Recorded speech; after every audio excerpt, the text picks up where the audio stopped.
Hello everyone and welcome back. In today's video I'm sifting the contents from the Vermibag totes that had been harvested and migrated over the last few weeks.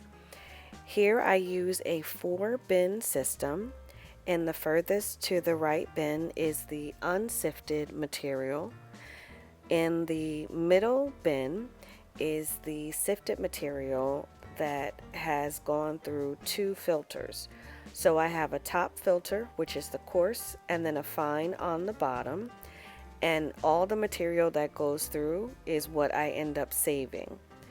In the bottom container, all the material that did not go through the coarse filter ends up in that bin, and then in the fine, anything that doesn't go through the fine but did make it through the coarse filter goes into the top bin. So I'm going to take care of all the material and then come back.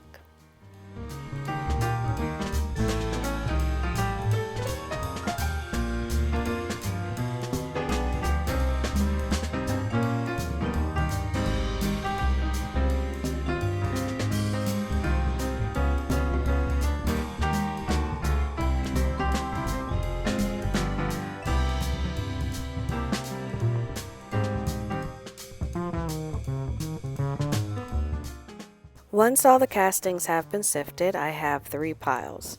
This pile is the finished castings, nice and fluffy, no large material in it.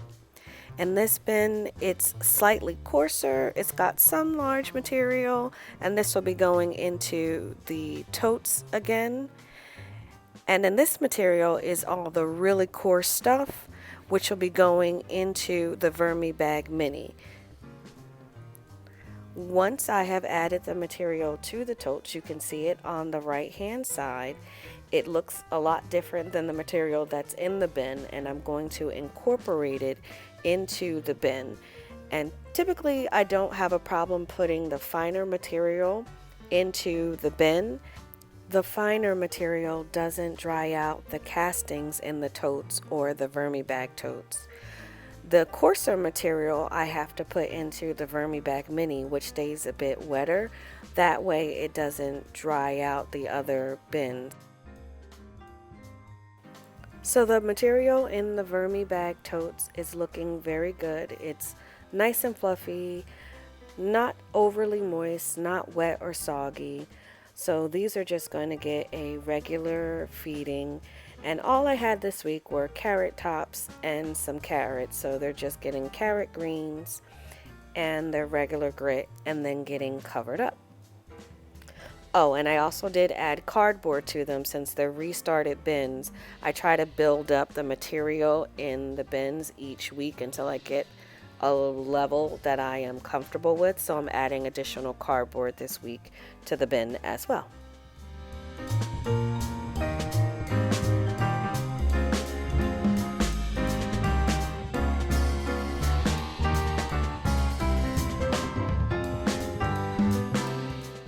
Moving over to the second Vermibag tote.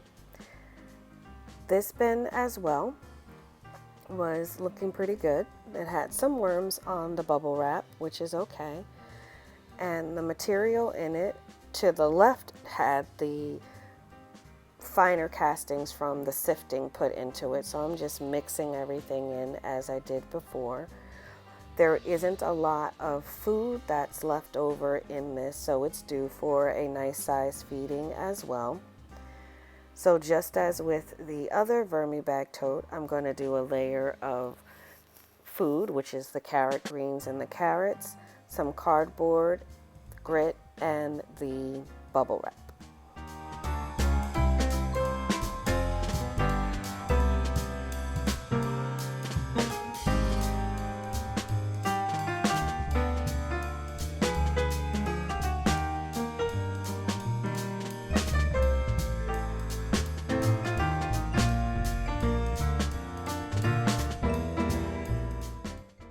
On to the totes. And again, with my regular totes, I'm currently not using the lids, which do have a large ventilation screen. They're just being covered by a cheesecloth and a mosquito netting. Now these castings, even though we've gotten cooler weather, it hasn't been too humid, they are clumpy and they are a consistency I do not like. They are a lot wetter than what is in the Vermibag tote, and they're very fine. So in comparison to what cocoa core looks like and the cardboard, large chunks of cardboard being in there, a lot of it has been broken down by the worms. So I'm going to have to make a decision as to whether or not I want to continue these bins, because as they get more and more composted by the worms, they can get finer and get muddier, or if I'm just going to go ahead and harvest them as they are. The downside of harvesting them when they are a bit wetter is that you'll have to let it sit before you can actually sift through them and have them dry out. But otherwise, the health of the worms look really good, so I just fed that up and gave it the same carrot tops and carrots as the other one.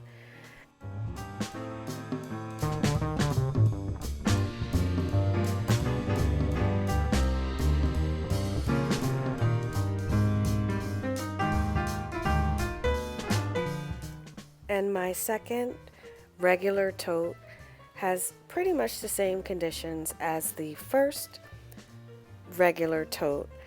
Very clumpy, very wet, not to the point of having any puddles at the bottom since I don't have the holes at the bottom, but just not the consistency that I prefer. So again, I'm deciding whether I'm going to let this go another week or two or begin to harvest. It's okay that I did put the cardboard in. It'll be easy to sift out the large chunks, so I'm not really concerned that I did put cardboard in, but I'm putting the cardboard in an effort to stop it from being so wet in the bin. And in this one, I forgot the grit with the food, so I just sprinkle in the grit on the top. It doesn't matter whether the grit's with the food, whether it's on top. As long as you put it in there, the worms will move around throughout the material and use it in their gizzard. And lastly, it is the Vermibag Mini.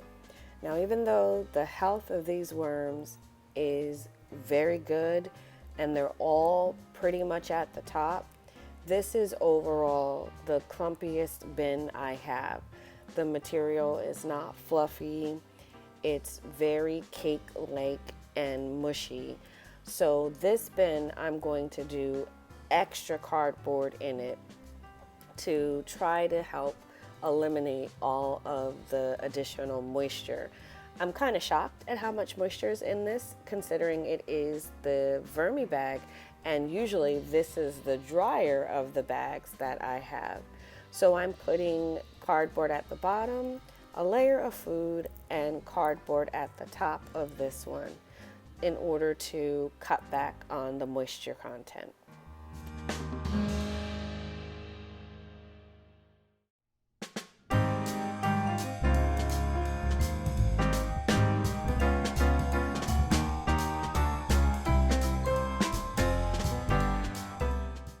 And that concludes the updates on all of my bins. I hope you've enjoyed the content.